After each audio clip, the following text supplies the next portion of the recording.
Brooke Farthing of Berea, Kentucky, was like any other teen. She loved spending time with her friends and family, and she was known as an avid baker. In June 2013, however, Brooke vanished without a trace, and the events leading up to her disappearance were simply chilling.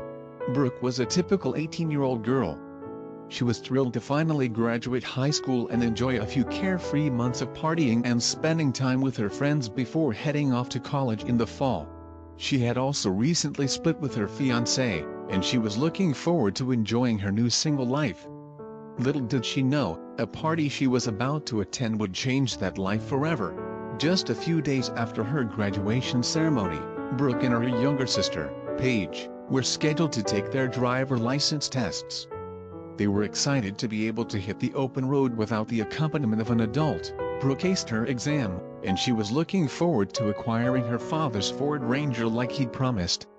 Luck wasn't on Paige's side, however. She failed her test. To raise her spirits, Brooke decided to bring her little sister to a party that evening along with her cousin. Even though the driver's test didn't go according to plan for Paige, the two girls were excited to celebrate with friends. It was summertime, and the sisters were determined to make the most of the night no matter what.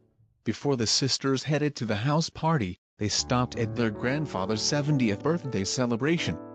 The family and friends they saw there had no idea that it'd be the last time they saw Brooke. Shortly after, the girls arrived at the house party. It was crowded, but everyone was enjoying the warm summer night. Paige and the sisters' cousin, however, decided not to stay for too long. Brooke planned to sleep at a close friend's house that night, so she didn't mind that her sister and cousin left early. However, Brooke and her friend got into a heated argument, and her friend stormed off, leaving Brooke alone at the party. Soon after, a male friend of Brooke's needed a ride home because he drank too much. Brooke offered to borrow the party host's car and drive him back as long as she returned immediately.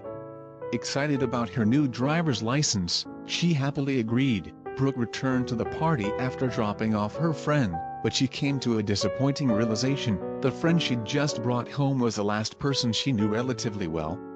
She was alone at the party, and she soon became concerned for her safety. It was now 4 a.m. She pulled out her phone and texted the only person she knew who'd be willing to make the journey to pick her up at that late hour, her ex-fiancé. Even though they'd broken up, they were still on good terms, and it was his friend who was hosting the party. After all, her ex-fiancé agreed to make the trip to the house, but she'd have to wait until 6 a.m. since that was when he would be able to leave his shift at work. The only thing she could do at that point was settle in and hope that the time passed quickly. Brooke continued to text her friends for another hour or so, keeping in touch while she waited for her ex-fiancé.